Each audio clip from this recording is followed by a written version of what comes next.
welcome everybody to this STR Virtual Symposium. It's entitled, Do We Need a New Theory of the International Firm? And we're looking forward to a very exciting debate. My name is Louise Morse. I'm the program chair of STR. And I am going to turn over to Ilgas Arikan, who's going to lead the debate and moderate the debate. And he will also introduce our panelists for this very exciting debate. So I'm looking forward to it. Thank you very much, all of you. Thank you, Ilkan, for organizing, and all of you for joining this debate, and everyone for being here today. Thank you. So, hello. Thank you all for coming. And my name is Ilgas Arikan. I'm the organizer of this debate. Louise Morse and Gwendolyn Lee will be managing the Zoom. I'm sure this will be an amazing debate. So let's go ahead and begin.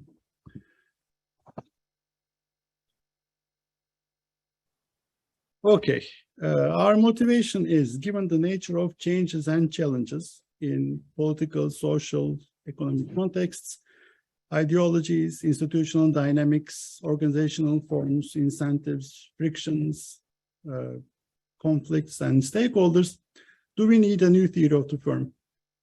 And one especially addressing the new international firm? And if yes, what would that theory look like? And how does that impact our research? The debaters today, we have four esteemed scholars: Barney, Peter Buckley, David Teece, and Alain Verbeke. They have made so many contributions to the theory of the firm. Their citation count is close to 500,000. And I don't think they need an introduction.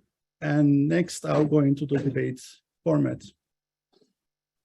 So we will follow a modified Oxford-style debate. The initial charge is, the motion is, there is no need for a new theory of the international firm.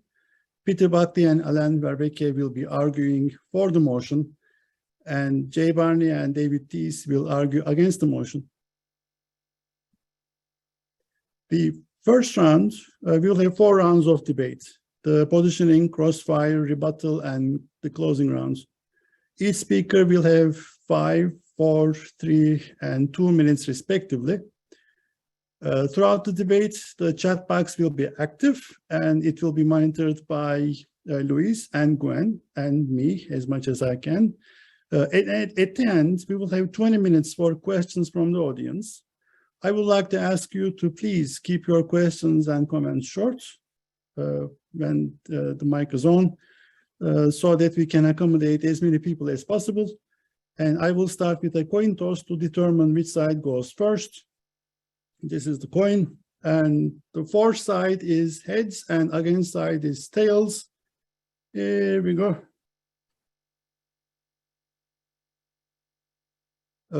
I don't think you can see it, but it is heads. So Peter and Alain, who will go first in your team? Me. I'm starting. Peter, perfect. Peter, so we'll have Peter go first, and then someone from the against team, and then we'll continue back and forth, alternating the orders. First round. Peter, good luck. You've got 5 minutes. Thank you. I take the view that all knowledge is provisional, and theory in particular is set up to be disproven. When we wrote The Future of the Multinational Enterprise, we deliberately set it up so that it could be not proven or disproven. I even wrote a piece in 1988 showing how it could be disproven. And my contention is that that theory has stood the test of time, despite it being subject to many potential disproofs over 40 years.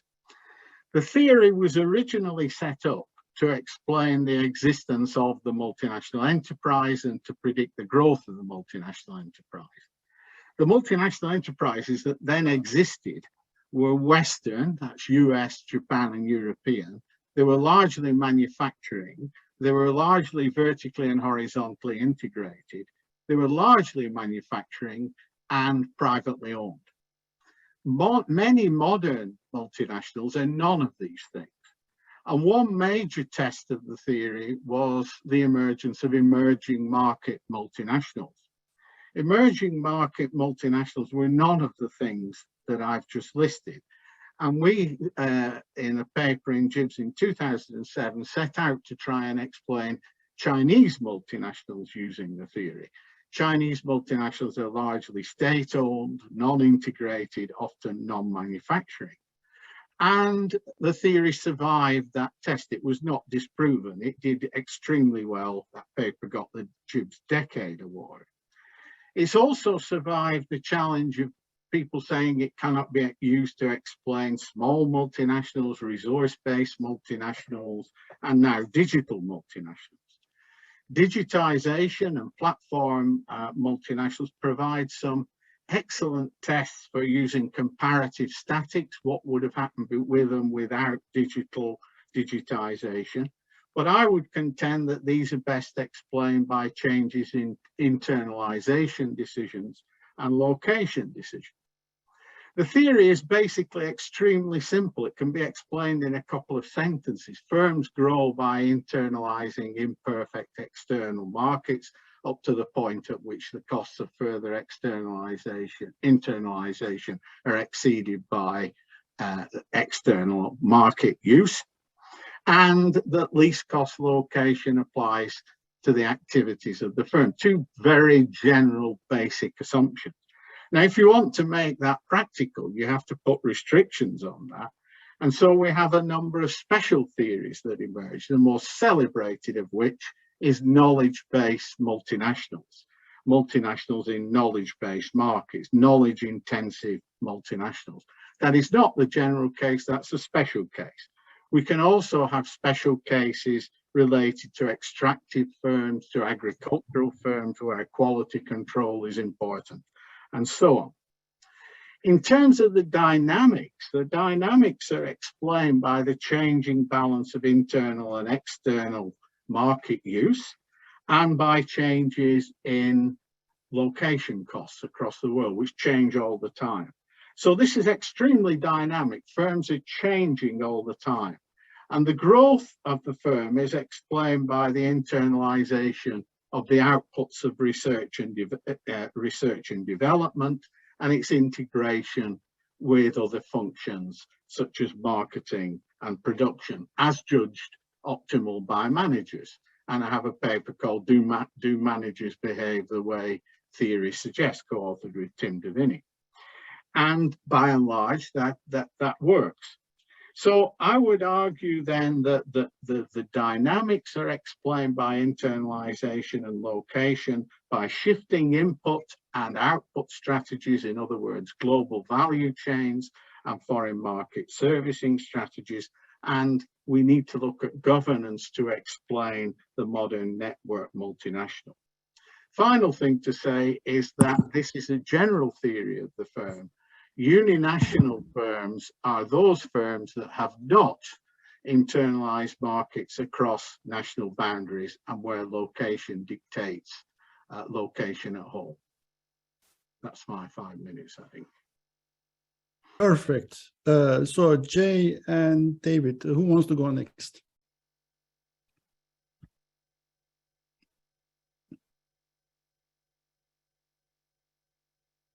You want to go first, David?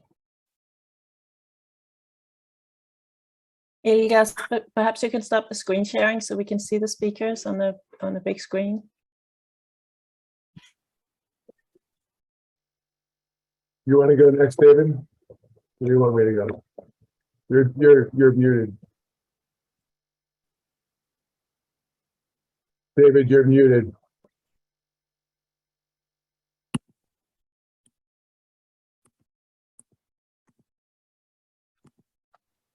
Can you hear me now? Yes. Yes. Okay. Well, I can agree with Peter that theories are about distillation of reality. Theories are about simplification. But what we have to do in building theories is abstract from reality in a way that is relatively concise and meaningful and doesn't distort that reality. So any theory of the firm, any theory of international business is going to involve simplification, but we have to simplify around the essence. Now, I would argue that the essence of the enterprise and the essence of the global economy has changed significantly in the last 50 years.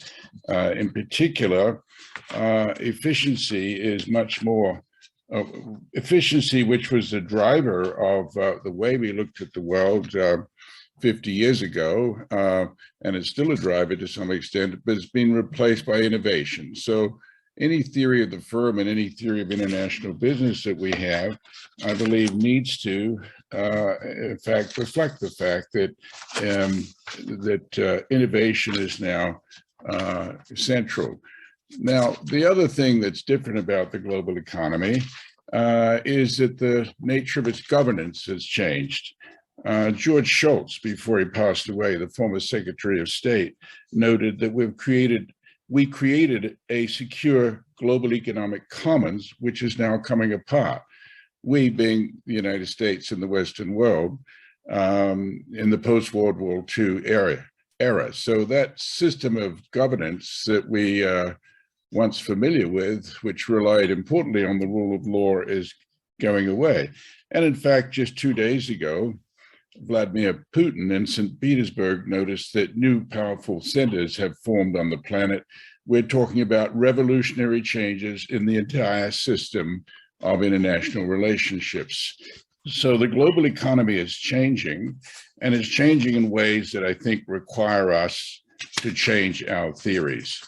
Now, the basic theory of the firm and of international business that has done well for the last 50 years, and Peter Buckley, of course, and Mark Casson had a big role in that, is really around internalization ideas and transactions costs. And those theories were animated by efficiency considerations. But today we have to look at innovation as a key driver. And I believe that dynamic capabilities is one way in which one can bring innovation center stage. So it's not so much about ownership, location, and internalization, although that still matters. It's increasingly about an entrepreneurial approach to building value and capturing value. And with dynamic capabilities, we often talk about sensing, seizing, and transforming as the essence of the type of activities which management must engage in order to be successful. So the old models still matter because there are corners of the economy where innovation is not so important. There are corners of the global economy where the rule of law is still paramount. But in many parts of the world, that's no longer true. And because it's no longer true, uncertainty is now the key parameter that we must look at and understand as we try to think about the global economy and the environment in which firms operate. So with uncertainty, there's less predictability in the business environment, and businesses and managers therefore need to be agile, but it's not just about being agile, it's about being entrepreneurial, and it's also about being strategic. You can have all the agility in the world, but if you're not strategic in the sense of prioritizing opportunities and moving quickly to engage them and building long-term competitive advantage, you're not going to get very far.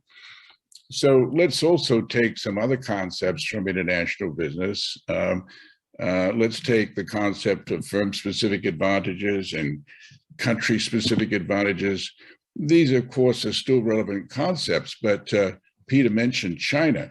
And it's very hard, I think, to cleave a line between country-specific advantages and firm-specific advantages when you have publicly owned enterprises, or even in those situations where the enterprise is not publicly owned, but it's private.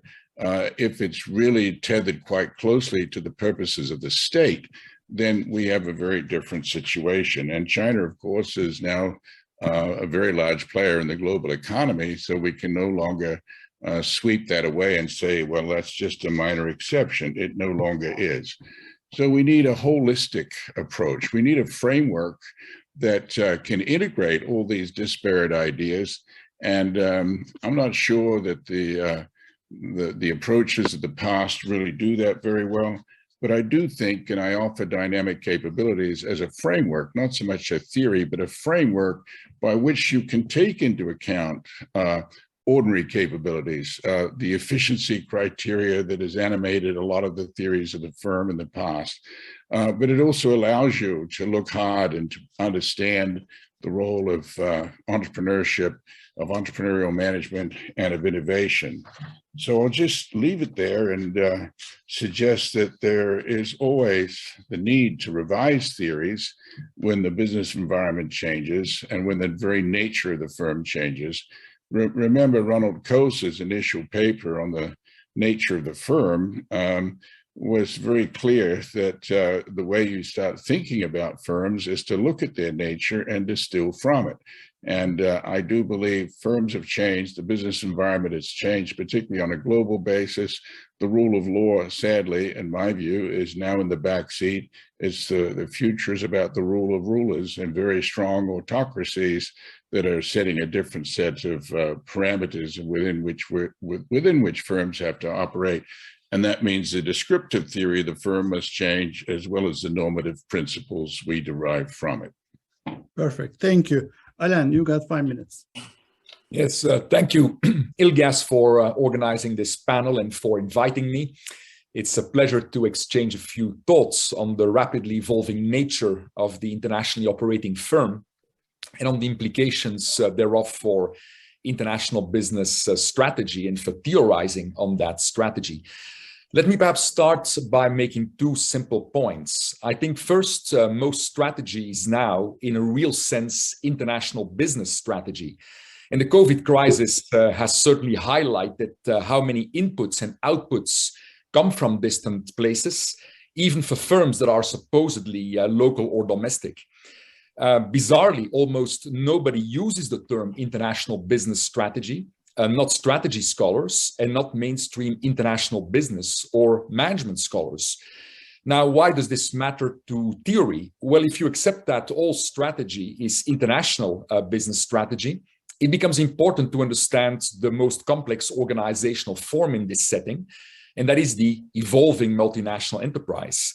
So any good theory of the multinational enterprise and its international business strategy, by definition, in my view at least, needs to include analysis of four elements. First, there is place, then there is space, then there is organization, and then there is time. So place refers to location advantages or disadvantages, both at home and abroad. Space essentially refers to entrepreneurial resource orchestration as firms address the various dimensions of distance when crossing borders. And that includes kind of barriers set up by autocratic regimes. Then organization refers to the firm's reservoir of resources and capabilities that are deployable across geographic space and require efficient governance. And finally, time is critical because redeploying resources, adjusting governance, and also learning from success and failure occurs over time in a non-trivial way. And this brings me to my substantive point. I mentioned place, space, organization, and time. One could also simply say that a good theory of international business strategy must be able to accommodate the importance of context. But one of the unfortunate externalities of us recognizing the importance of context is that there are now many scholars who think that we need to indigenize theories. It is the same foolishness that we have observed for some decades now, and that Peter was referring to, about the alleged need for a new theory for the strategies of emerging economy MNEs, or a special theory for the strategies of international new ventures, supposedly different from a general theory of international business strategy. These are flawed views. A good theory, at least when properly understood, should be sufficiently powerful in explanatory and predictive terms to address or accommodate a variety of contexts, clearly subject to fine-tuning. As one example, I published a paper with Thomas Hutchenreuter in AMP on digital globalization, simply applying mainstream international business strategy theory. And it allowed a balanced view as to when to expect success or failure in the global marketplace. in sharp contrast to supposedly new theory, that is about innovation and about rapid globalization of digital companies with light asset footprints abroad. I mean, this is completely wrong. As another example, the theory of the multinational enterprise has in the past focused on the relative benefits and costs of ownership, with indeed a focus on internalization strategies, as David hinted at. But the theory has easily evolved to accommodate the increased importance of control as compared to ownership. So Peter calls that a global factory. And now the theory is evolving further to accommodate the challenges of access to decision rights more broadly, especially when non-market stakeholders like autocratic regime or capricious non-market groups attempt to deny such access to the firm. My second point, and this is directed towards Jay and David, is that we need to make a distinction between theories that are wonderful toolboxes and that we teach in any strategy course versus what constitutes a general theory of firm strategy. So some of the key toolboxes that we all teach our students include, the forces driving industry competition, the importance of VRIN or VRIO resources, the need for access to complementary resources to profit from innovation, and then the need for dynamic capabilities to achieve ecological fit. But these toolboxes are wonderful, but are only inputs for a more general theory. In a general theory of international business strategy, I think that, for instance, the resource-based view is very useful, not because it explains superior performance, except for after the fact, but because it allows untangling the characteristics of resources that firms utilize. The dynamic capabilities perspective is also very useful, but again, not because it explains superior performance, except for after the fact, but because there's a toolbox for looking at these three distinct and interrelated processes that have to do with resource orchestration. So this is what I've tried to explain in my editorial in the last issue of JIPS on how to use dynamic capabilities thinking in the analysis of international business strategy. So both the resource-based view and the dynamic capabilities approach support the more general theory of international business strategy, but they cannot operate in isolation of the dimensions of place, space, the governance aspect of organization, and time. And in addition, and I'm almost finished, two elements are part and parcel of any general theory of international business strategy. First, the theory must have a plausible view of human nature. In my own work, this is about challenges of bounded rationality. Yes, to deal with that increased uncertainty. And then there is also the issue of reliability, both inside the firm and from outside partners or actors with whom one transacts. Second, it is the acknowledgement that whatever the firm's business model and value proposition, efficiency goals are important. Orchestrating resources, innovating, developing dynamic capabilities all come with a cost. These are not free goods. And the mainstream theory of international business strategy accommodates these elements perfectly. Thank you. Thank you, Alain. Jay, you've got 5 minutes. Good luck.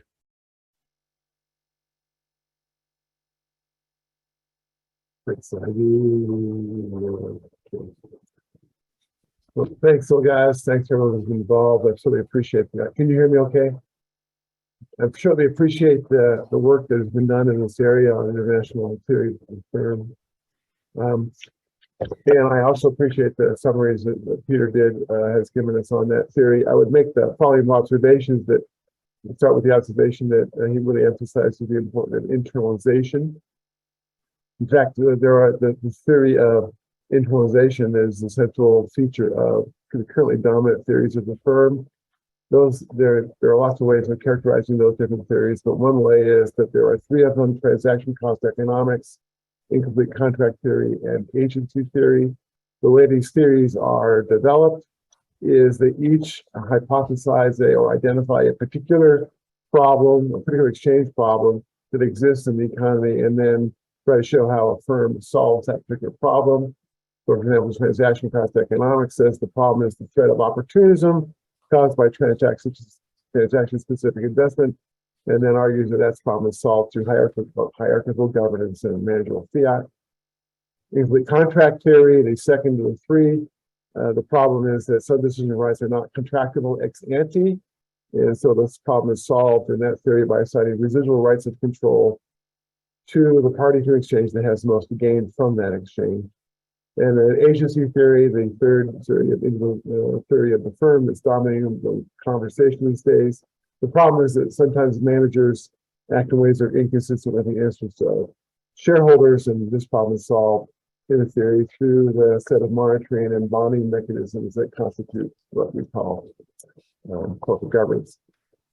These theories work very well and thus can be applied in international context when there's a clear distinction between markets and hierarchies, and managers can exercise managerial fiat within those hierarchies. It's possible to identify, they work well, but it's possible to identify who in exchange has the most to gain. And one of the firm's only critical stakeholders is shareholders. And of course, as has already been acknowledged, these theories still are widely applicable in many settings because those three assumptions hold. However, in a modern global economy, as Alain was describing, these conditions often don't hold.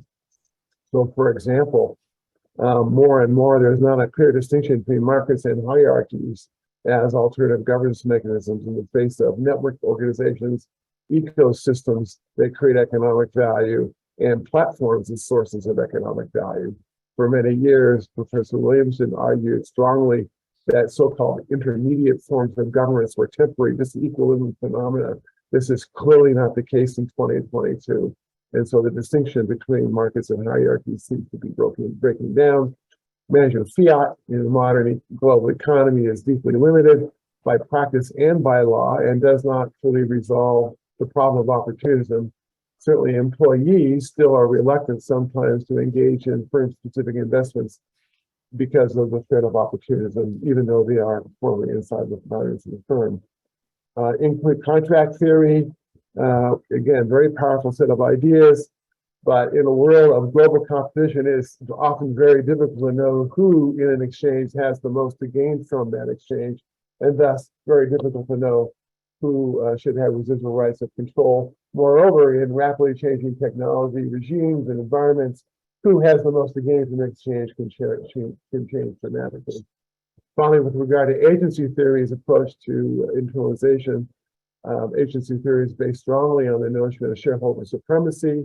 The political reality across the world of shareholder supremacy is coming to be seen as immoral in many countries, and is being reflected in legal changes in some countries. And the economic reality is that the deal that is offered to the stakeholders who make firm-specific investments in a firm in shareholder supremacy is quite strange. It sort of goes like this.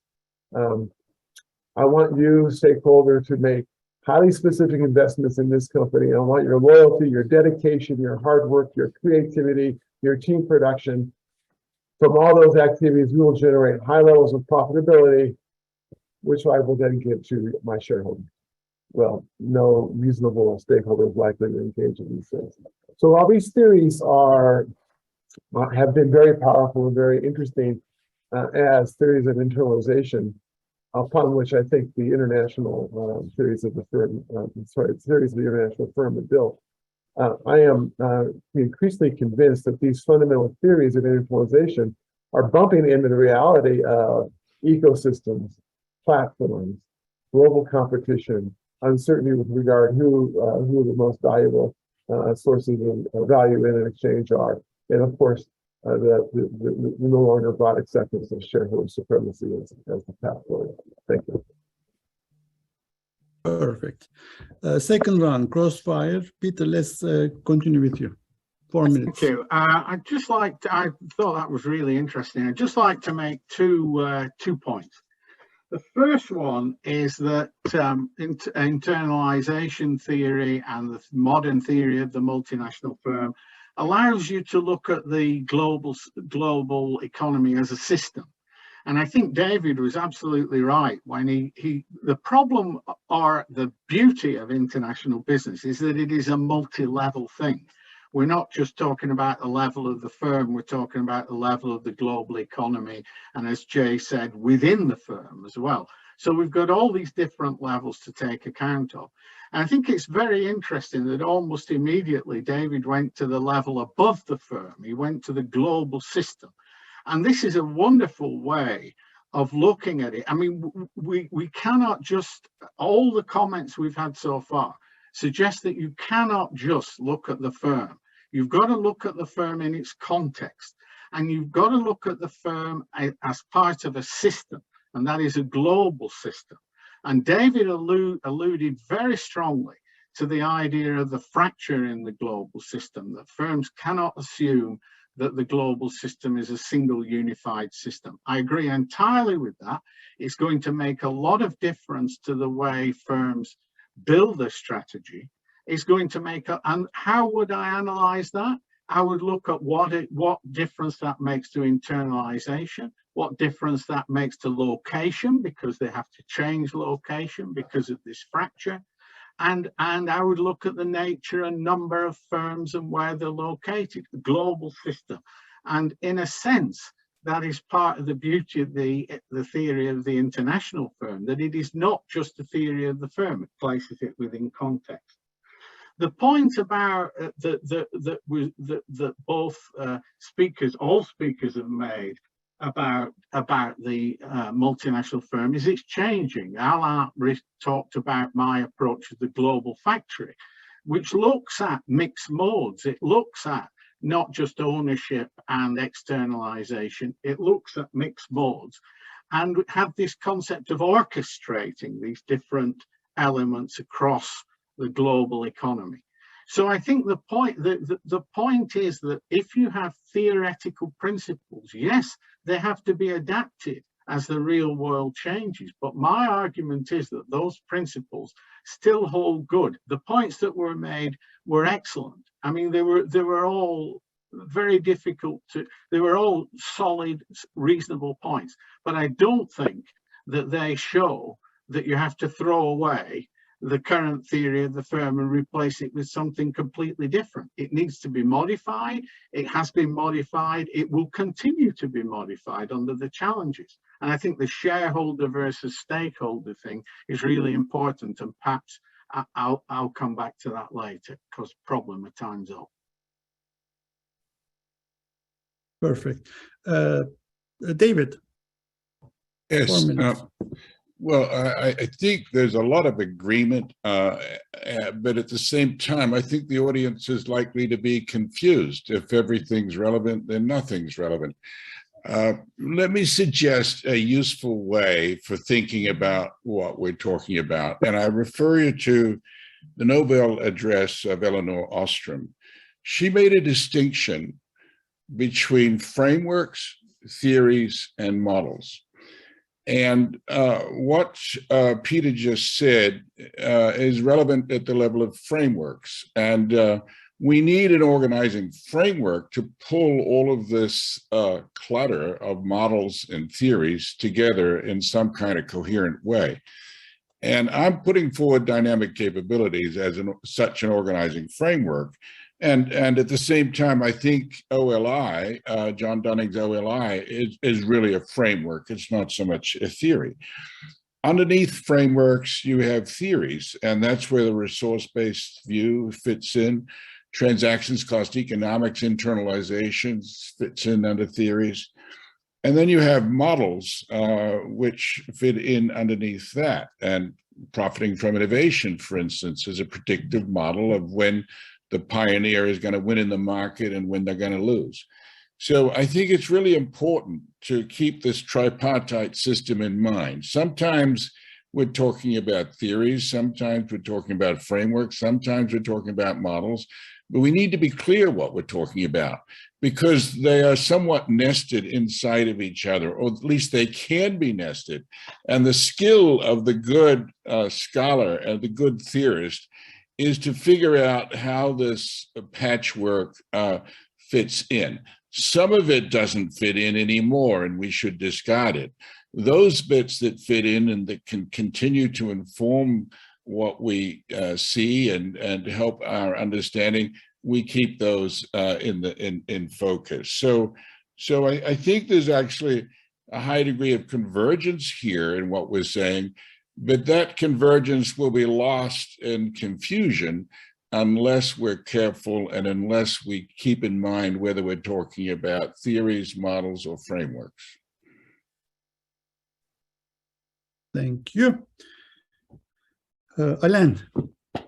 Thank you. Yes, allow me to make 3 quick points. First, David talks about the dynamic capabilities as kind of, the more general, I don't know if it was a theory or a framework, but in my view, it is really kind of important support element of the theory of international business strategy.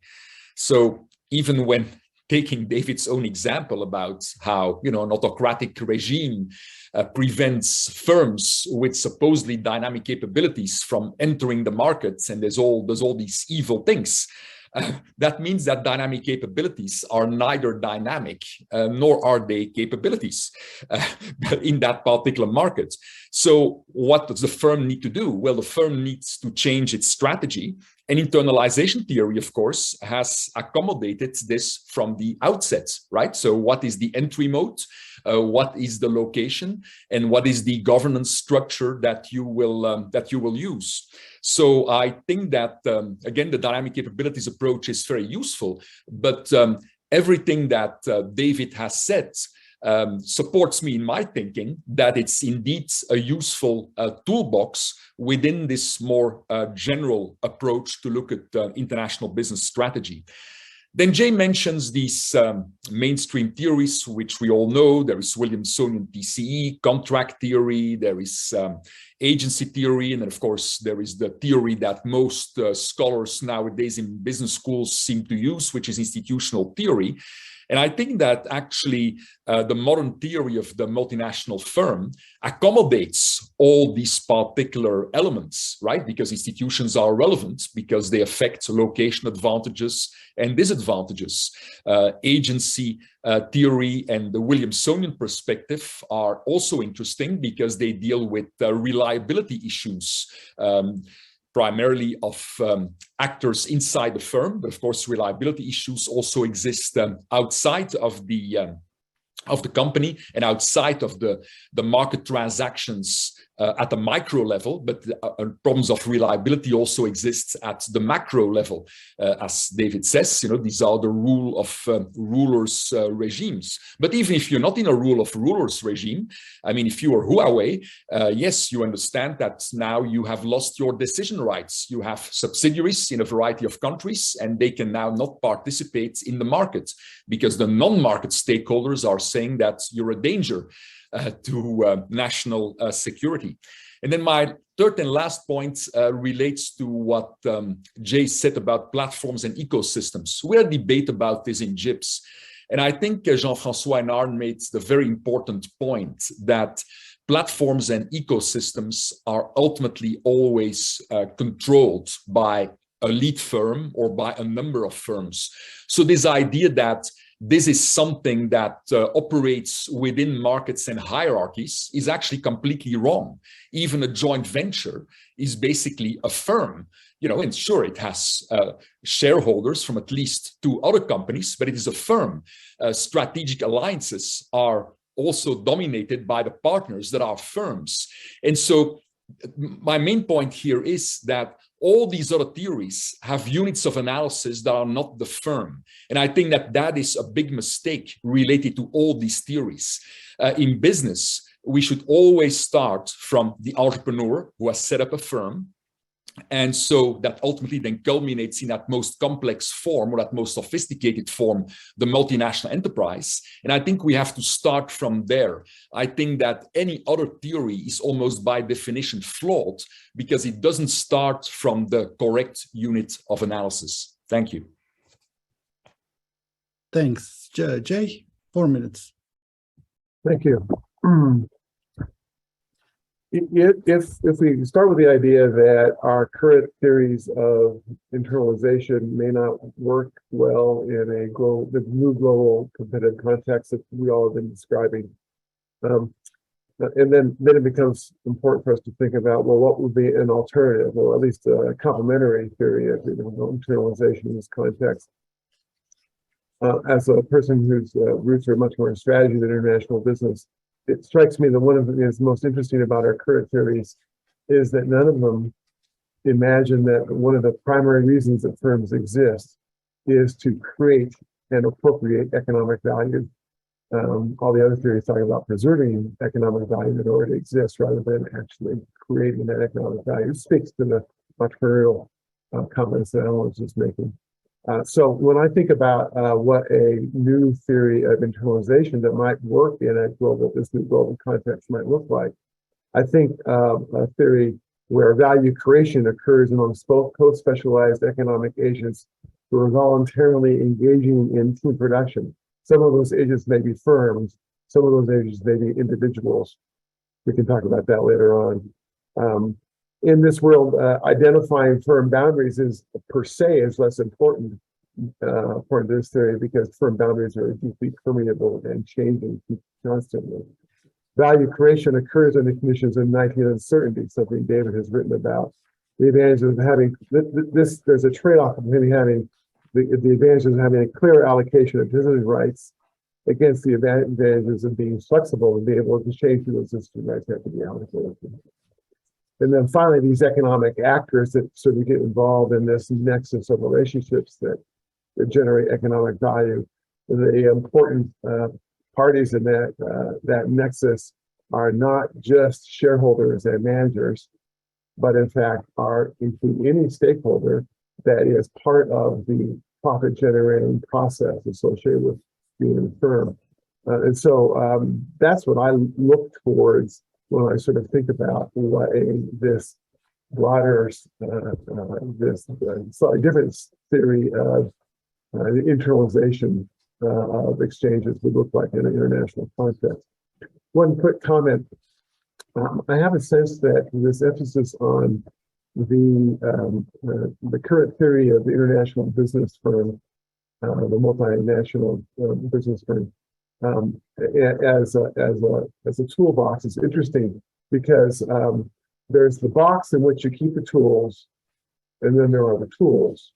And I would make the argument that the box without the tools is just an empty box, and that the tools actually are what you use to actually make theories and predictions. One final point, real quickly. Alan criticized both resource-based theory and dynamic capabilities theory with regard to only explaining performance ex post, not ex ante. Sounds like he would like us to come up with an algorithm for generating economic value, which of course violates the rules for riches paradox constraint. It is the case that neither my theory or David's theory, I think, make the assertion that if you just apply our theory, you'll become wealthy. But that does not mean there aren't important practical and ramifications for it. So I'll stop there. Thank you. Thanks. Round 3 rebuttals. We'll start with Peter. Yeah, I found it very interesting about frameworks and theories and so on. I think the way I think about this is that there are theoretical principles, and you apply those theoretical principles, they're general principles, and you apply them, they're general, and you put restrictions on them to provide your predictions. And what we've heard is that there are new factors in the world economy, or growing factors in the world economy, things like the fracture, things like governance changes, things like shareholders versus stakeholders. And I don't see any of these being incompatible with the theoretical principles. Indeed, I think the way forward is to apply the given and general theoretical principles to these changes in the world economy. So you accept changes in context and you apply unchanging principles to them. And that's the way I would see going forward. I think we are in a most exciting time for the development of theory in international business, because not only have we got the factors that we've already talked about, we've got what is the role of multinationals with grand challenges? What is the role of multinationals for the sustainable development goals? How are global value chains going to change? We've got a massive number of issues. And as David says, unless we're consistent, we're going to end up with a mishmash. My way of being consistent is to suggest that there are relatively unchanging, let me put it no stronger than that, theoretical principles that you apply to changing conditions of the world. Now, what managers need to understand to make decisions from that, to my mind, partly comes from those theoretical principles, partly comes from an understanding of the context that they face and predictive views of how that will change in the future. So managers have got a really tough ask. And my suggestion is that adherence to some theoretical principles about what has worked in the past, entry strategy, these kind of things, can only help in the more difficult VUCA world that we all face. Thank you. David.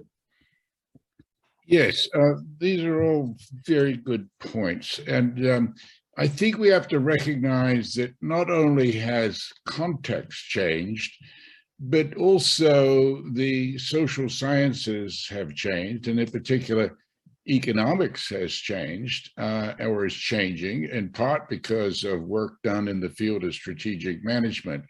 And that also provides not just the need to change, but the opportunity to change our theories and models, not necessarily to toss them away, but to renovate them. And I think Jay Barney just gave an excellent example, a vignette in that regard. Let's take internalization. You know, when Peter was writing his book with Mark Casson, he was drawing heavily from a sort of a Coasian transactions cost view of internalization. But internalization is driven not just by contractual issues, it's also driven very much by capabilities. And Jay Barney pointed out that, listen, the internalization is driven by the value creation process and the value capture process and the business models that you use to both create and capture value. And I think internalization, or thinking about the boundaries of the firm, is deeply enriched if you can combine it with new thinking on capabilities, new thinking on business models, and so forth. So I see some convergence here, at least the opportunity for convergence, by thinking about how do we improve upon our existing theories and models, but then also how we pull them together in the light of the fact that, one, globalization is not necessarily reversing, but it's stalled, and it's changing its nature because the rules of the game are changing, because strong autocracies don't believe in the rule of law. They are pushing a very different approach. And by rule of law, I mean the fact that you have, independent judiciaries, you have rights of appeal, you have the apparatus that the global system was building quite successfully until quite recently. So I think there's still a need, though, to keep Elinor Ostrom's taxonomy in mind. Otherwise, there'll be a lot of cross-talking and a lack of convergence and mutual understanding amongst the various components that constitute the broad literatures that we're all familiar with. Perfect, thank you. Alain. Yeah, thank you. Just a few quick points. So Jay says that basically a good theory should be about creating economic value. Well, I agree with you that it's exactly what internalization theory does. And it may have escaped many people when thinking about Williamsonian transaction cost economics. But when you read it carefully, it is actually about contracting in its entirety, but with an underlying value proposition. So in other words, both TCE and internalization theory have always been about creating economic value as the ultimate goals, but looking at disturbances and hindrances to this economic value creation and on how to mitigate these disturbances and hindrances. So I think we all agree on that, but I think it's important to say that to the audience because many junior scholars and just graduated PhD students they seem to miss this very simple point. They think that TCE is only about transaction costs, and they think that internalization theory is about only internalization of activities, whereas of course it's about making these judicious choices as to what operating mode is the most efficient. Second point related to that is that internalization theory is of course much more than an empty box, precisely because it is the only theory that really addresses appropriately place, space, organization, and time, and none of these other theories do that. The third point is about the nature of human beings. No one has spoken about that. Jay has briefly mentioned, kind of opportunism and then agency. But of course, the reality is, that on the one hand, we all agree that problems of information are critical. So there is, of course, always bounded rationality that needs to be overcome. And the more general point, I think, is that the other behavior condition that we need to have is a condition that has to do with, degrees of reliability, whereas opportunism is, I think, a special case that is very situationally determined. And my fourth point, and that is really important, I completely agree with David about this need for convergence. But let me tell you this, a few years ago, I published a paper in a minor journal with Tom Kenworthy, where we looked at 30 years of publications in SMJ and a few other mainstream journals in strategy.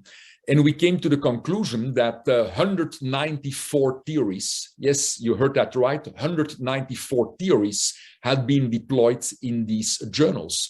And so what that suggests is that there is an enormous amount of theory importing going on. And I also see that as editor-in-chief of JIPS, how basically scholars are continuously trying to import new concepts from other theories. And basically in that kind of paper, looking at these 30 years of strategy research, we cautioned against that. So in other words, if we want convergence, we need to agree at least on a number of basic concepts that when taken together have some predictive capacity. And we really have to stop importing concepts from other disciplines that in fact already exists in some form in mainstream international business strategy. And again, I have the fullest respect for economics, sociology, psychology, etc. But when people introduce concepts that actually don't do a job that is as good as concepts that we already have in international business strategy, that truly contribute virtually nothing to explanatory power and actually mainly increase confusion rather than kind of shed light on a phenomenon, I say no. Thank you. Thank you, Alain. Last speaker on the third round, Jay. Thank you. Obviously, great conversation. Let me start by disagreeing with Alain's characterization of Williamsonian transaction costs. First of all, I have enormous respect for Williamsonian transaction costs. It's a very useful theory in lots of settings. But Williamson, Ollie, was very clear in his language that he takes the gains from trade and exchange as given and then asks the question, what's the right way to organize? So organize that transaction. So in this sense, the gains from trade, how is value created, is exogenous to the transaction cost issue. And that's not a criticism. It's a very reasonable approach to developing this theory of internalization.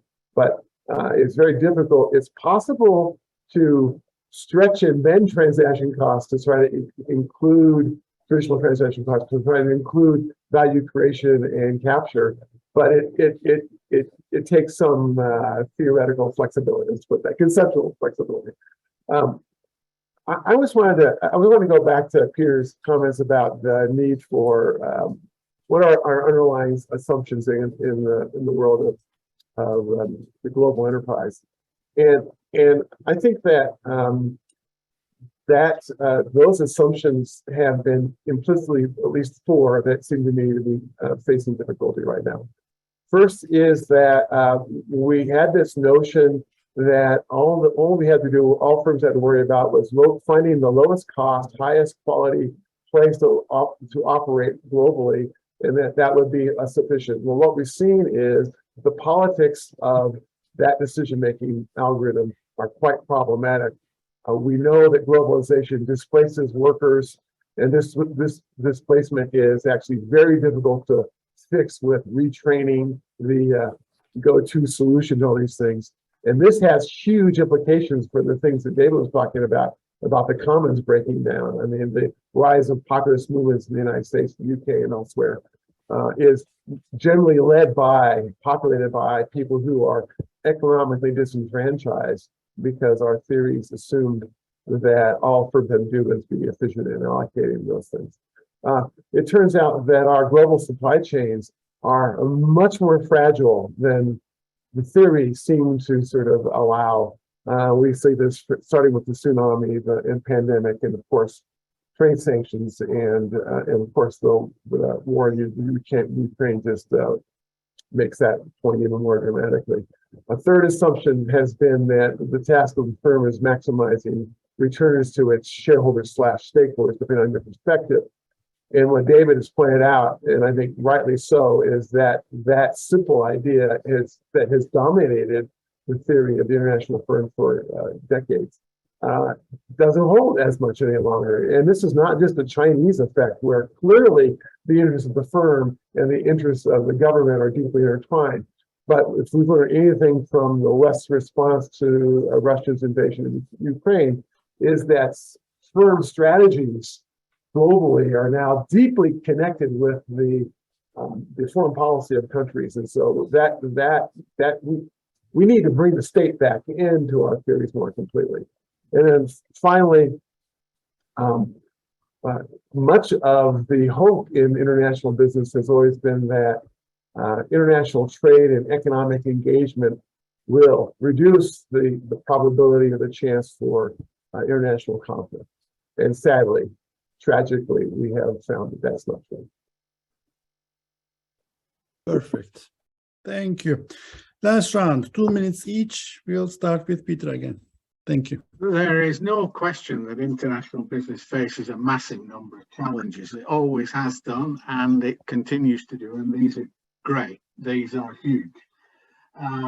I see plenty of evidence of firms adapting to this. The adaptation needs to be much quicker.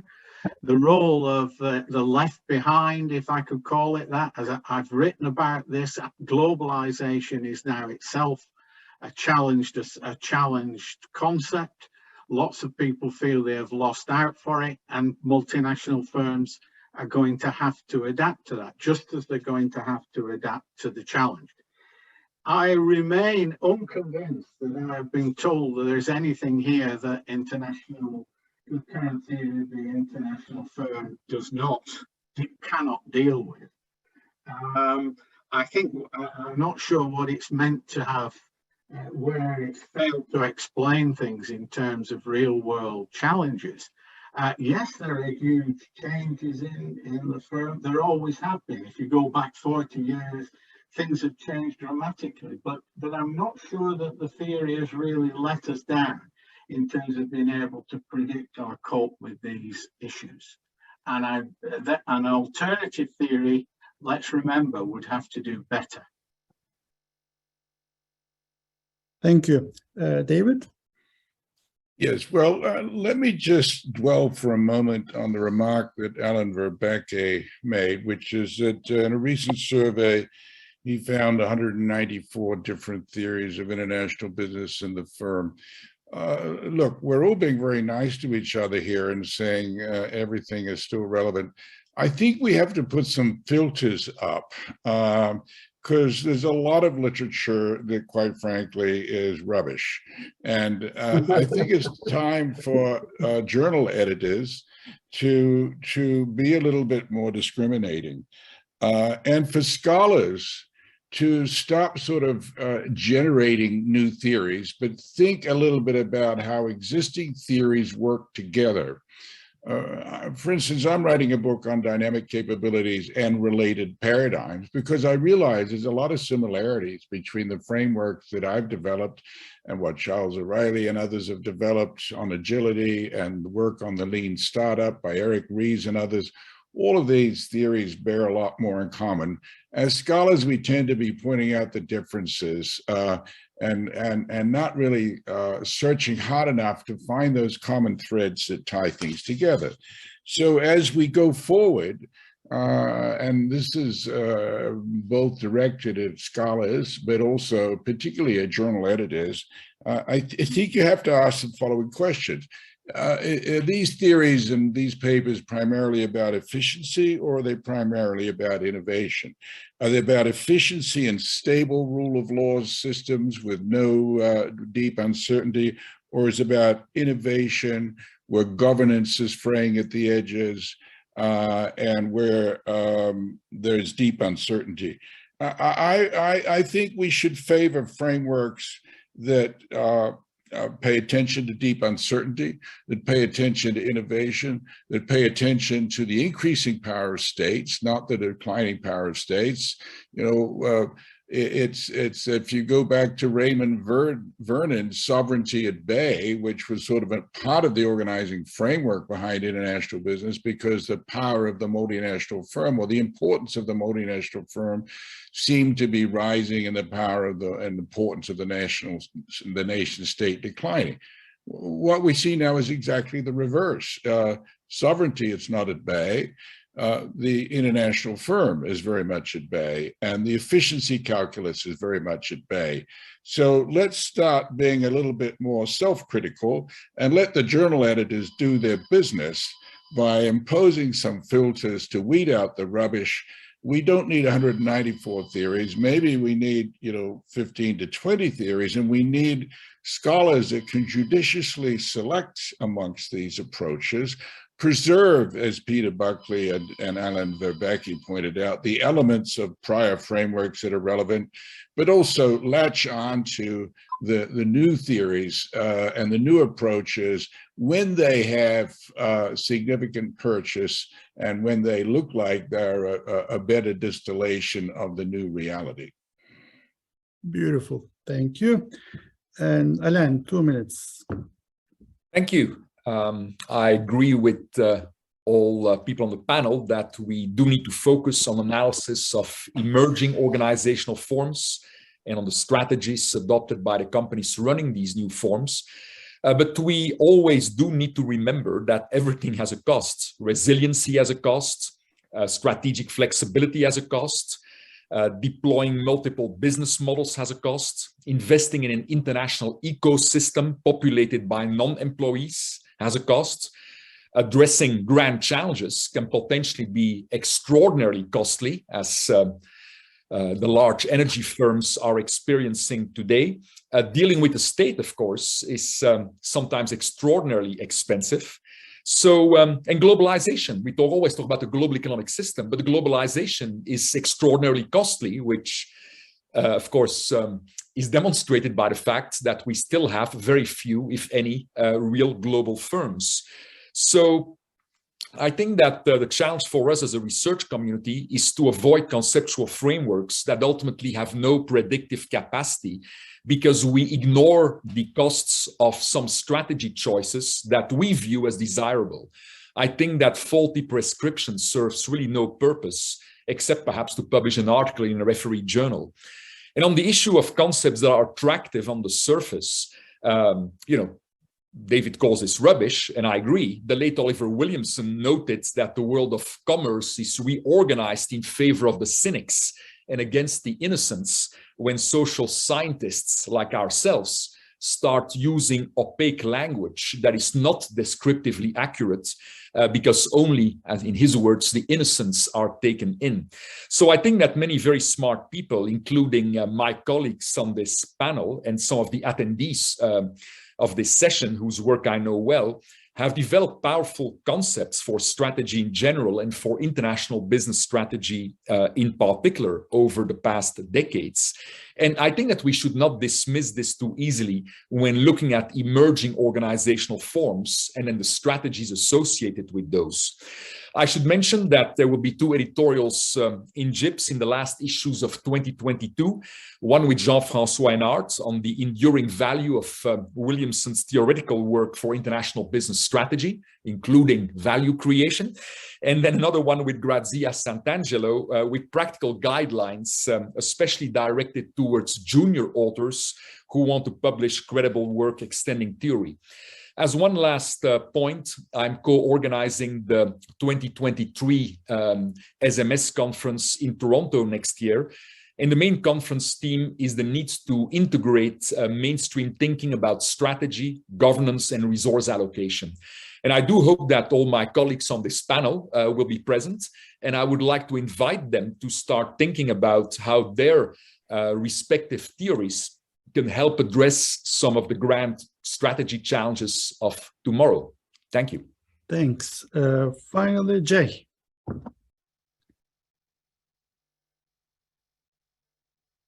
It's been a great privilege to be associated with this group of panelists. Obviously, all of whom are extremely well known. I would just make the final observation with regard to the whether or not we need a new theory of the international firm or not. One thing I learned early on in my development of my own theoretical work was that a theory that explains everything explains nothing. That is, for a theory to actually be useful, there have to be boundary conditions specified that explain what the theory does do and what it doesn't do. So, for example, in my own work, as Alain has observed, I do not think any theory of strategy can tell a firm or managers in a firm how to generate superior economic profits. But what it can do is it can say, I can't tell you what to do, but I can tell you that this probably won't work, that this probably won't work, and that this probably won't work. There is still prescription and interpretation for that. So when I hear that, Peter and Ellen are still convinced that this broad organizing framework still incorporates all the differences that they agree exist. I worry that it might be that the framework, in fact, is so broad and encompassing that it explains everything and therefore doesn't explain really anything. And that would be my only concern. That said, obviously, I've learned a lot from what they've done, and I appreciate that. Thank you. Beautiful. Now, I open the floor for audience questions and comments. I've seen a couple of comments from Sumit Kundu, Christos Pitelis, Steve Tolman.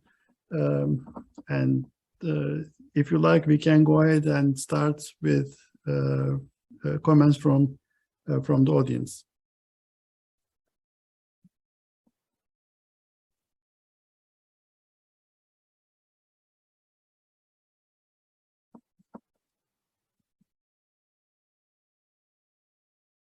Yes, Ilias, maybe we should go by the chat. I see that Chris Pedlis had a question. Maybe you want to unmute, Chris, and ask your question.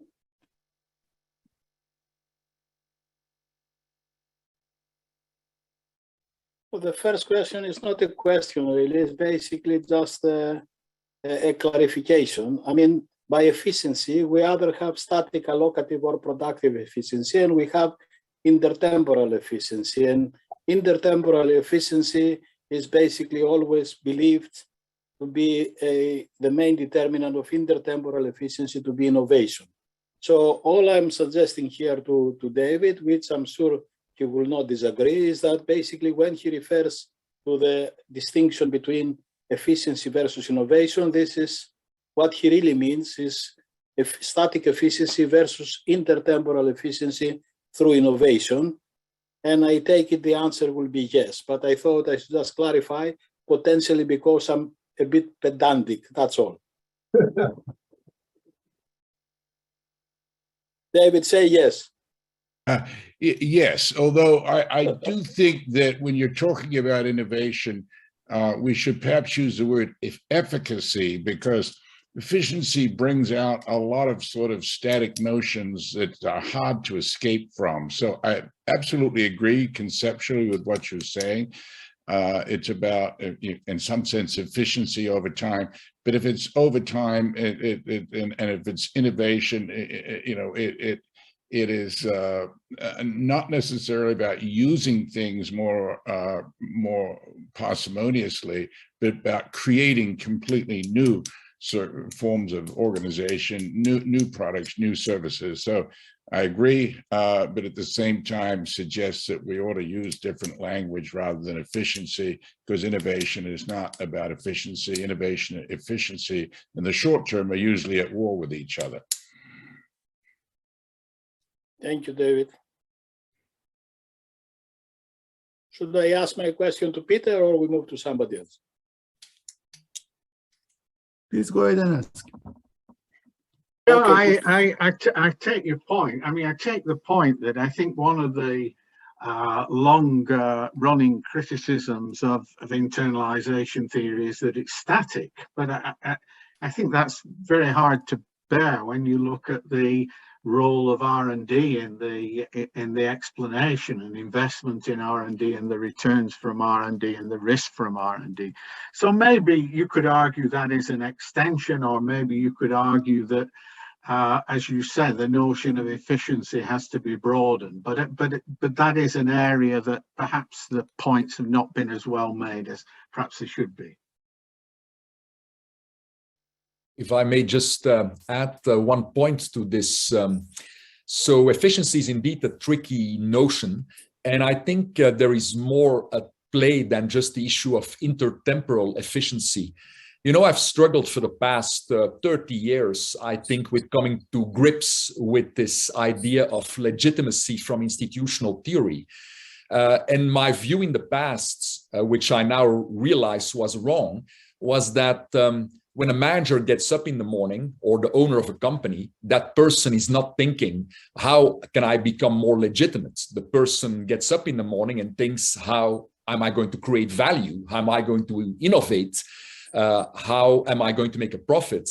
But I think that I've come to realize, especially in the context of grand challenges, that legitimacy, and when you think, for example, about ESGD indicators, which ultimately are a reflection of firms trying to be perceived as more legitimate, that actually is also part of the efficiency equation, in the sense that you can address these types of issues that are demanded by stakeholders, and especially non-market stakeholders. You can do this in an efficient way, or you can spend money on this and get the outcomes that you desire. Legitimacy is ultimately also a good that you can somehow purchase if you do things right. Think, for example, about the new literature on corporate diplomacy, which ultimately is an investment in this type of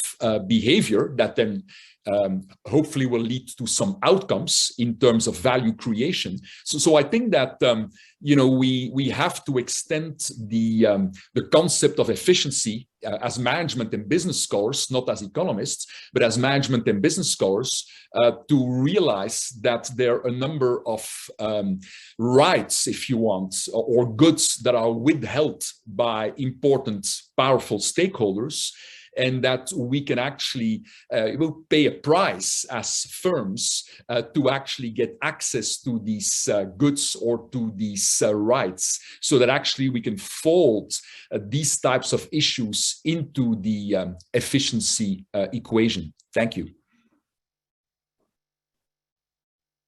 Beautiful.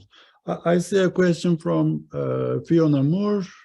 Or is the extent theory generalizable enough that we can fit more specific theories within it?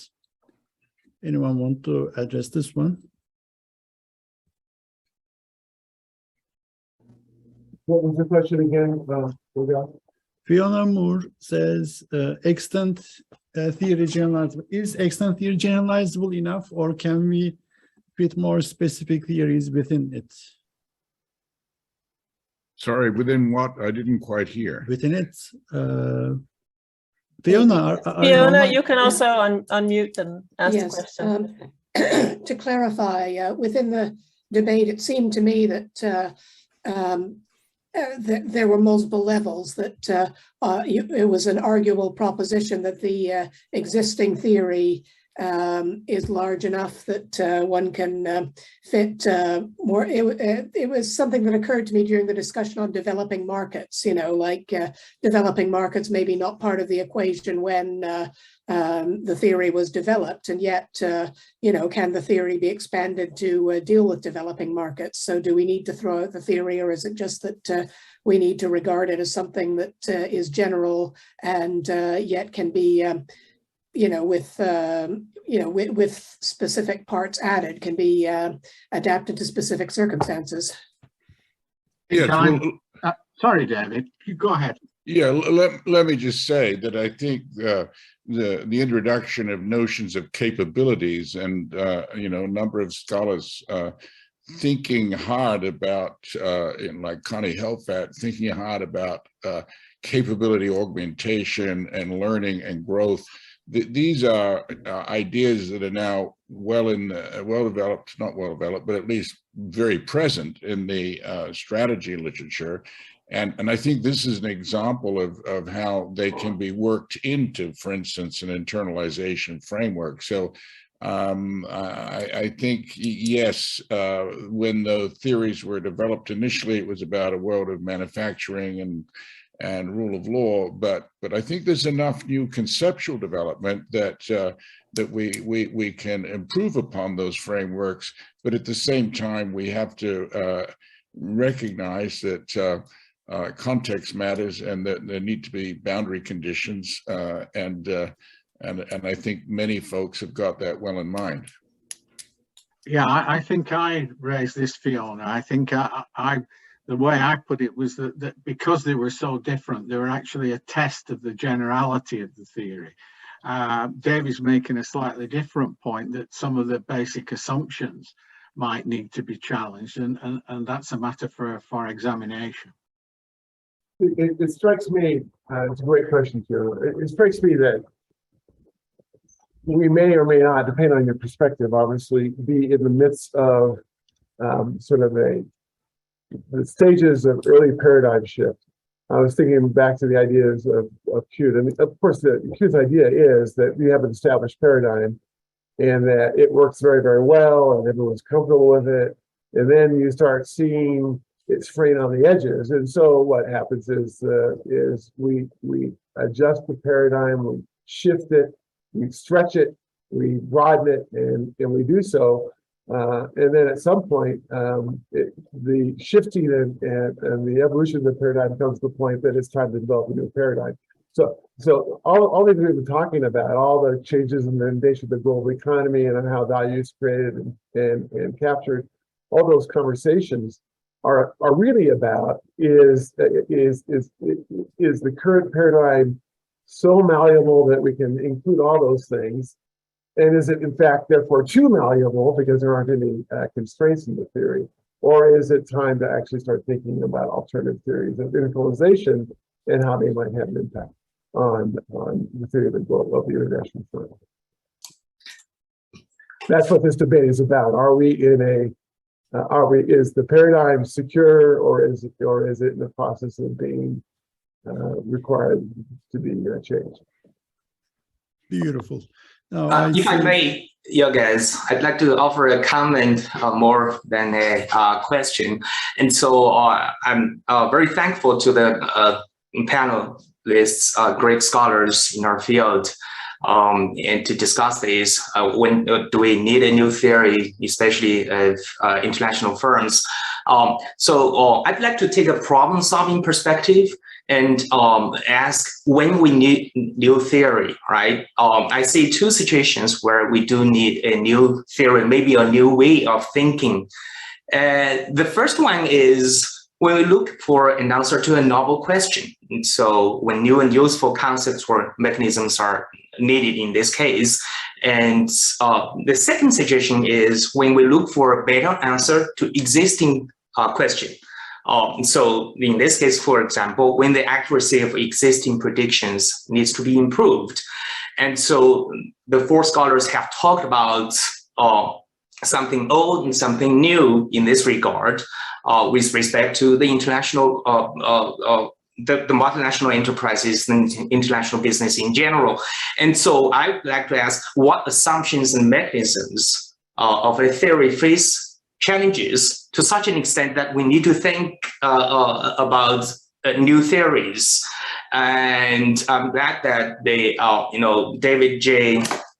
Pete and Alain have talked about some of the new things, the increasing importance of uncertainty, innovation and entrepreneurship, the increasing power of the state, which is, I think, which needs to be empirically validated. And so when we look at all those things, do they challenge the assumptions and mechanisms of the existing theories? In what aspect, to what extent?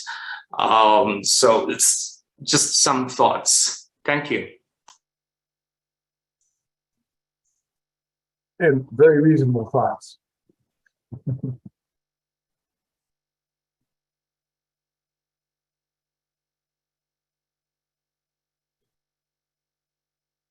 Well, perhaps I can just give a very kind of partial answer.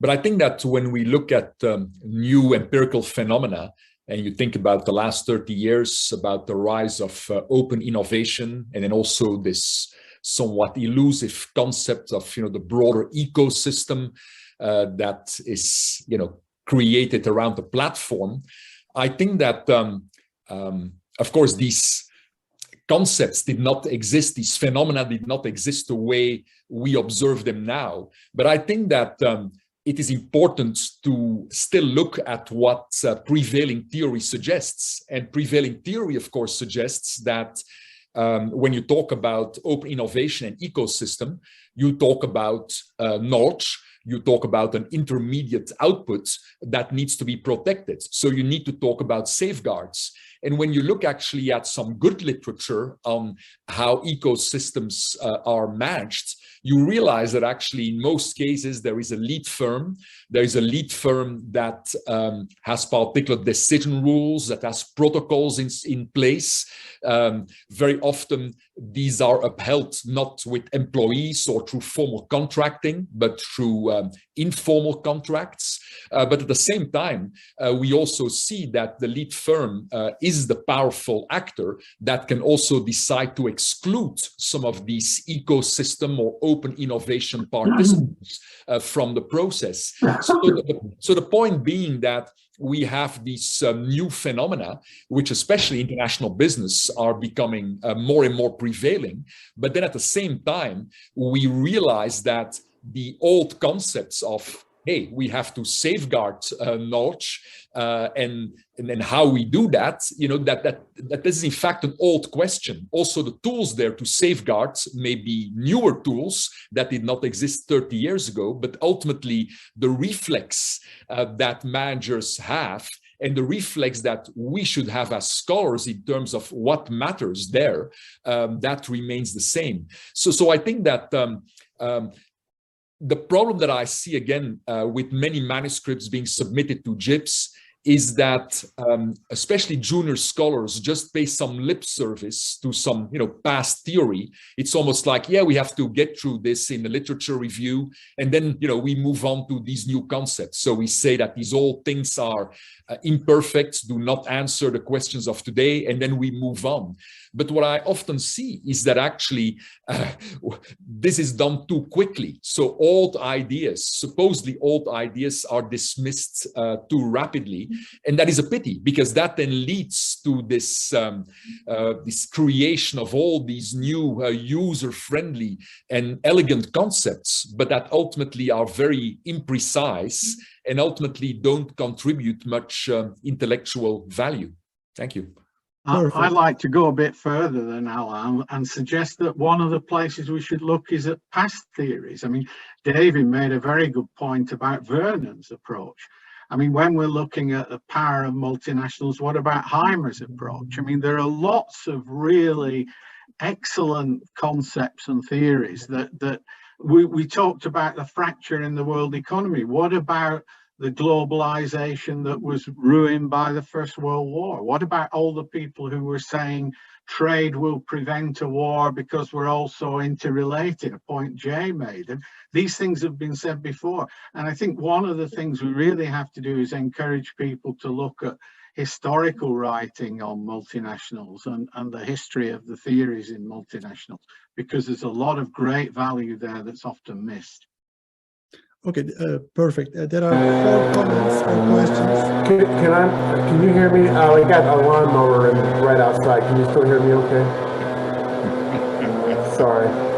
We can hear the lawnmower. I know, it's very annoying. It's like a guarantee. The time they always show up is when you don't want them to. I wanted to respond a little bit and comment on and agree with Alan, because actually we agree on a lot of things. I think I can't speak. I certainly don't have the experience that he has at GIMS, but I did have the experience at AMR, and also I've been in SMJ. I think the problem in our fields right now is not just that we are trying to develop too many theories, or we're not looking at older theories and understanding their implications. All those things are true. I think the problem is that most of our work is fundamentally atheoretical. That is, find a data set, analyze a data set, pick independent variable, dependent variable, draw some loose linkage to some conceptual framework. But basically, it's a demonstration of our econometric sophistication, rather than actually contributing to the accumulation of theory-based knowledge in the field. So I think it's a bigger problem than just, although the problems you described are true, I think it's a bigger problem.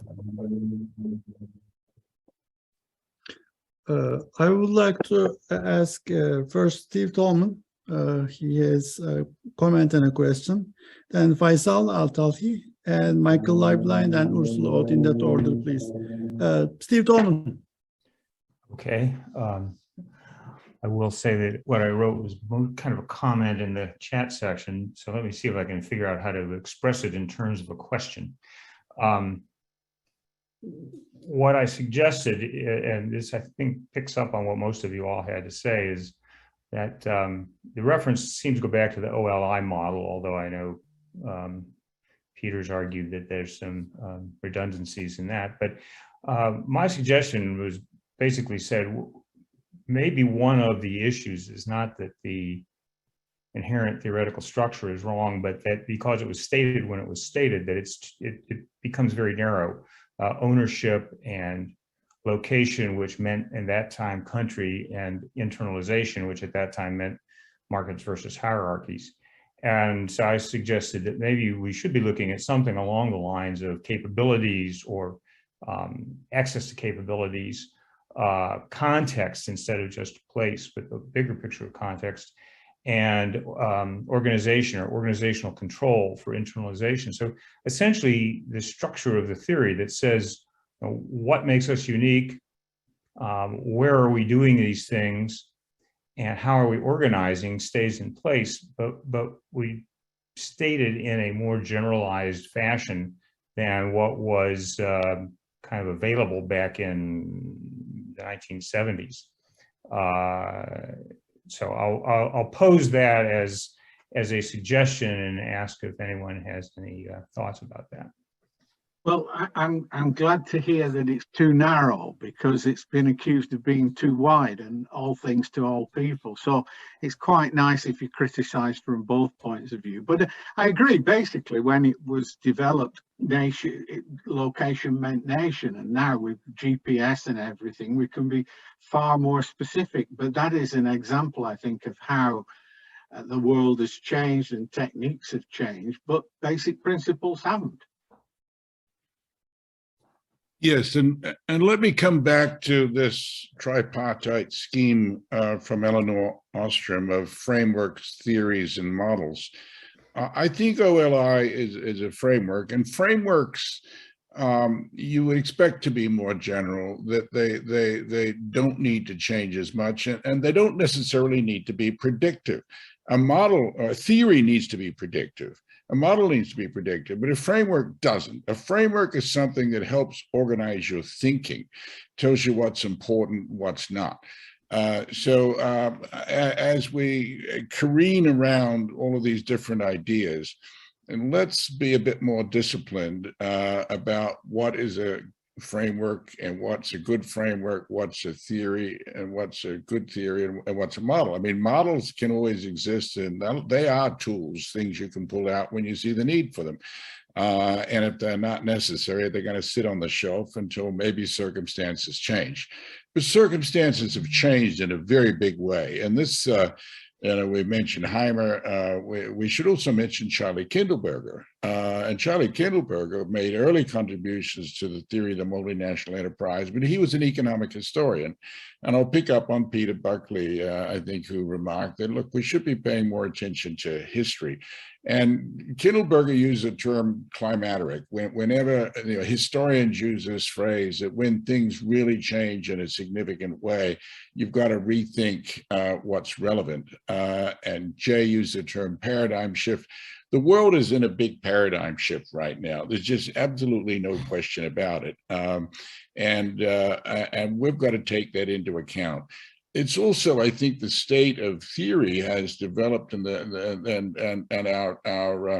our tools in strategic management, I think, have raced ahead in some ways, ahead of tools in economics and perhaps tools in international business. And so we've had some development in the social sciences that we need to bleed into this. So it's not just a matter of going back in history and using the tools from the past, certainly insights from the past, but I do think there have been some new conceptual developments also that allow us to at least have a good chance of addressing the new world that we're entering into, even if it's a very uncomfortable world.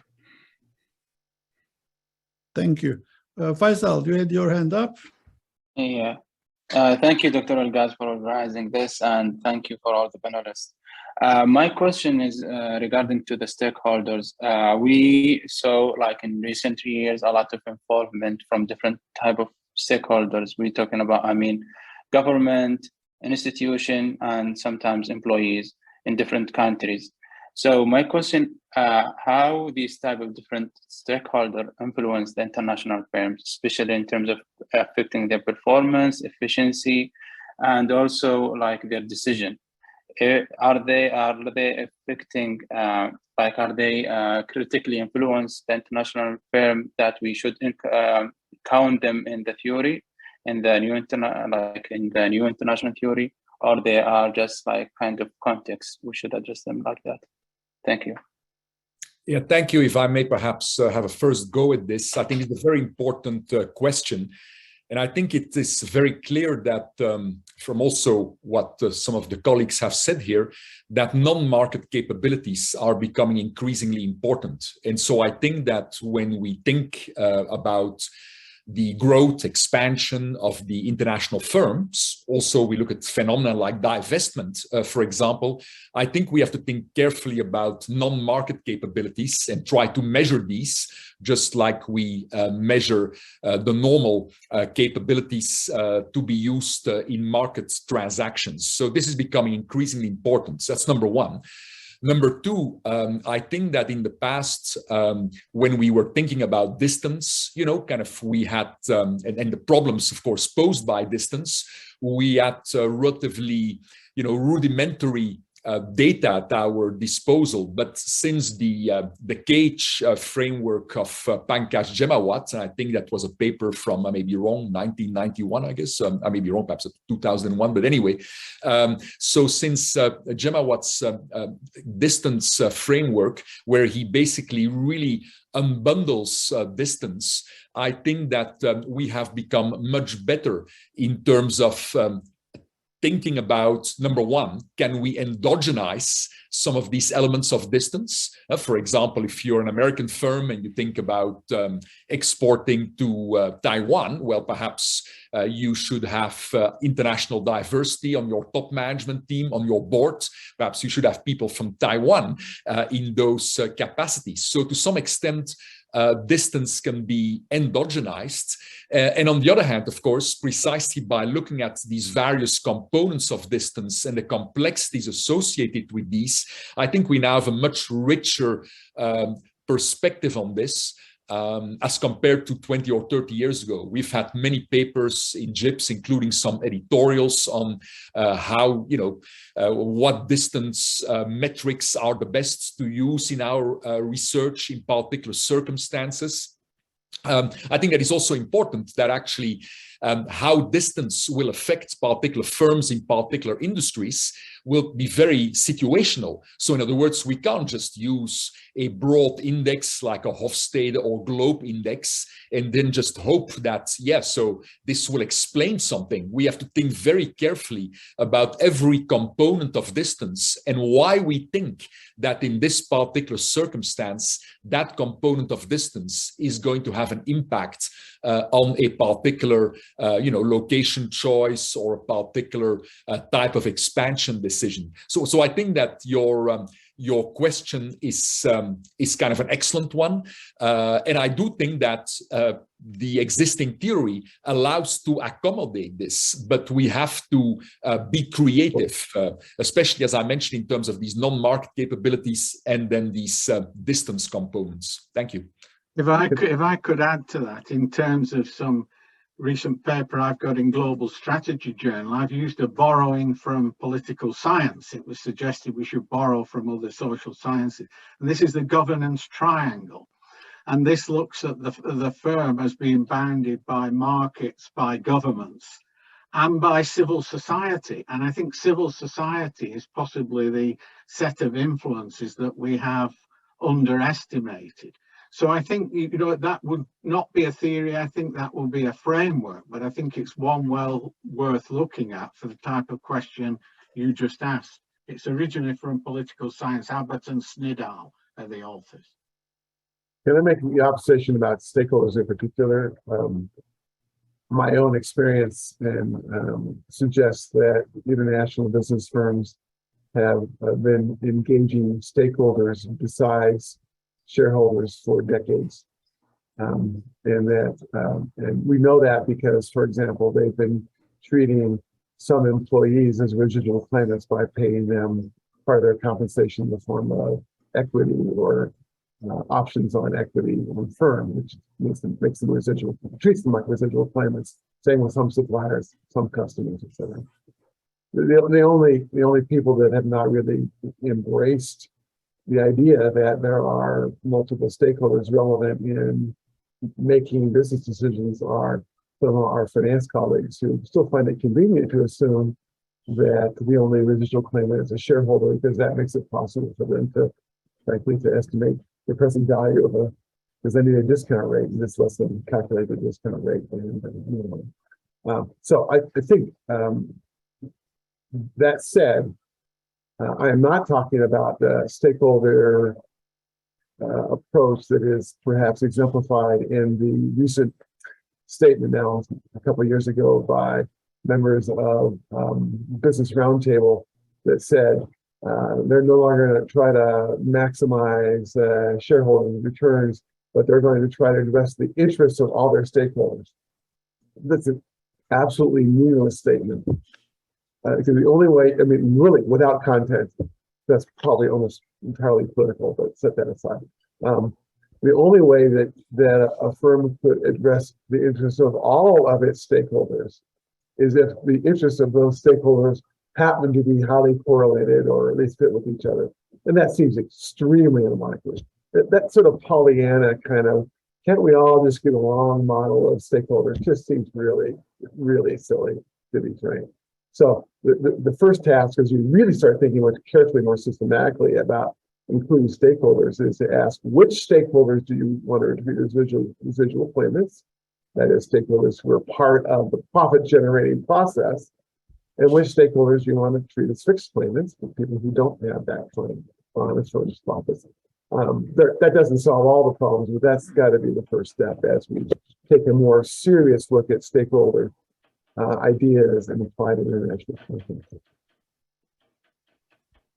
Thank you. For the sake of time, I'll just take one more question. Last question from Michael Liveline. Michael, are you here? No pressure, Michael. No pressure. Don't put that pressure on me, Ilgaz. You should have the last question. It'll be better. So thank you all. This has been fantastic for me. I tend to think in disciplines and fields. And so if you're willing, so the question highlighted some things I took away from this discussion about the Ostrom point, the different assumptions about the changing world. All that was wonderful for me. Thank you.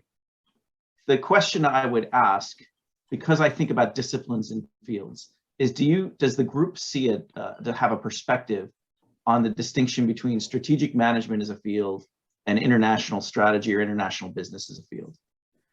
And if we see, if we see those things as distinct or converging or diverging, what's the source of distinction? Can we tie it to assumptions, frameworks, theories, and models? And if there is no distinction, should we be merging the fields? So I don't know that anybody can answer that, but yeah, well, I'll give my point of view. Yeah, a shot. I've never considered them distinct. There may be reasons for specialization on the scholarly side, but clearly strategy for even a small firm of 6 people is likely to be international if it's not impacted in its domestic market by international forces. It may well actually have outsourcing arrangements. It may have developers located overseas, goodness knows what. So I think it's a false distinction in terms of the problem set. Is it a useful way of specializing in terms of understanding knowledge? Maybe, but not in terms of the problem set. I can't agree more. I do think that there's special data problems, special measurement problems that are in an international research context. But at conceptual level, all firms are operating. All firms, even the smallest firms, are operating in a global context currently, and so I agree with conceptually. Yes, I agree as well. I think the one point is just been made is, do you privilege international differences in certain circumstances? And I would argue that cultural differences are very, very important.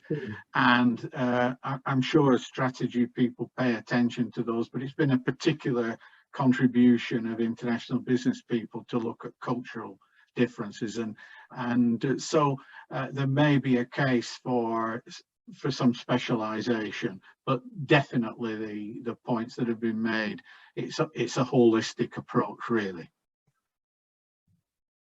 Yeah, so if I may add to that, at JIPS over the past 6 years, what I've seen is that even when you have relatively narrow functional papers that have to do with marketing, for example, and many papers in finance, they actually typically have a strategy take. It's typically not your what you could call mainstream finance, but it's typically ultimately about governance, about the portability of certain practices in finance and so on.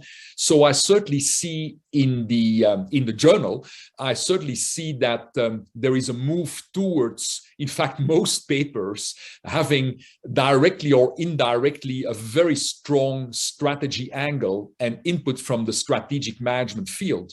But this brings me to my second and last point, and that is that we are often advised as international business scholars to take on board ideas from other fields. And of course, to start with, the mainstream strategy field. And I think that we are typically happy to do that. I think that there are many IB scholars who indeed read the Strategic Management Journal, the Global Strategy Journal, etc. But I don't necessarily see this as kind of a two-way process. I think that there are still many strategy scholars who basically do their own domestic stuff, and just and even when they look at their database, it's like these are US companies, these are UK companies. We're going to look at some generic phenomenon that may have to do with innovation or with what have you. But so there is some asymmetry there, and that's okay. So I'm basically not I don't like to be prescriptive, but I just think that actually strategy scholars in general could benefit from reading more work that is being done in the international business sphere. Thank you. Thank you, Alain. This is all the time we have. Actually, we're over our time. This was an amazing debate. Thank you so much for your time, effort, thoughts, and these comments, these feedback. I want to thank Heather Berry, Louis Mars, and Gwendolyn Lee, obviously, for their continued support, AOM STR for their help throughout the process. I'll send a follow-up email on the announcement thingy with the link for the video recording. And thank you, and see you in Seattle. Take care. Thank you very much. Thank you. Thanks, everyone. Bye. Thank you, everyone. And thank you, Ilgas, for your excellent job moderating a very, very interesting debate.